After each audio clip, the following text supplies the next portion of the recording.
Hi అండి, మన గార్డెన్లో వెన్న ముద్దండి వైట్ది. ఇవి కొన్ని పూలు ఎండిపోయినాయి గొడవిచ్చి. తర్వాత ఎల్లో చూడండి ఎంత బాగా ఇచ్చిందో, చెట్టు నిండా ఇచ్చేసింది. ఇవి కాయలుగా కూడా వచ్చినాయి. మనం ఈ కాయ ద్వారా ఏం పెంచలేదండి, మొక్క కొనుక్కొచ్చే పెంచాను. తర్వాత రెడ్ కలర్ వెన్న ముద్దండి, ఇవి కొన్ని పూలు ఇచ్చినాయి, ఇంకా కొన్ని మొగ్గలు ఉన్నాయి. ఇట్లా అన్నీ ఇచ్చితే కానీ చెట్టు నిండా అందంగా ఉండదు.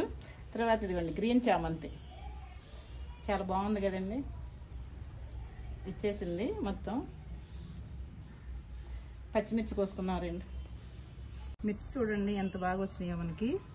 నాకు కొయ్యటం కన్నా చెట్టు ఉంటే అందంగా ఉన్నాయి అనిపిస్తుంది, కానీ మనం వాడుకోవాలి కదా కూరగాయలు, అందుకని కోస్తూ ఉంటాను. చాలా బాగా వచ్చినాయండి మిర్చి.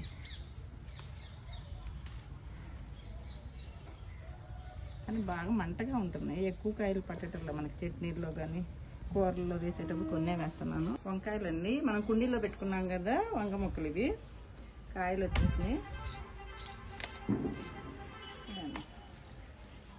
ఒక్క మొక్కకి 4 కాయలు, అట్లా 4 మొక్కలకి 4 కాయలు వచ్చేసినాయి అనుకోండి, మనకు కూరకు సరిపోతాయి. అందుకనే నేను 4 కుండీల్లో పెట్టుకున్నాను.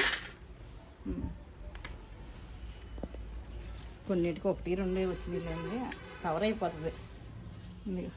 కాయ చూడండి అంత బాగా వచ్చేస్తుంది.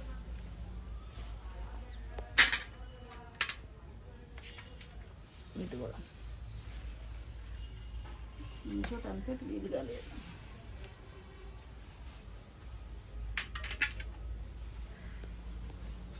మనకి సన్నజాజి తీగ మీద పాకింది కదండి పొట్లకాయలు, చూడండి ఎంత బాగా వస్తున్నాయి పొట్లకాయలు. ఇటువైపు ఒకటి ఉన్నది, ఇదిగోండి ఇక్కడ ఒక కాయ వచ్చింది. మనకి సన్నజాజి అయితే పాడైపోతుంది ఇది పాకేటప్పటికి.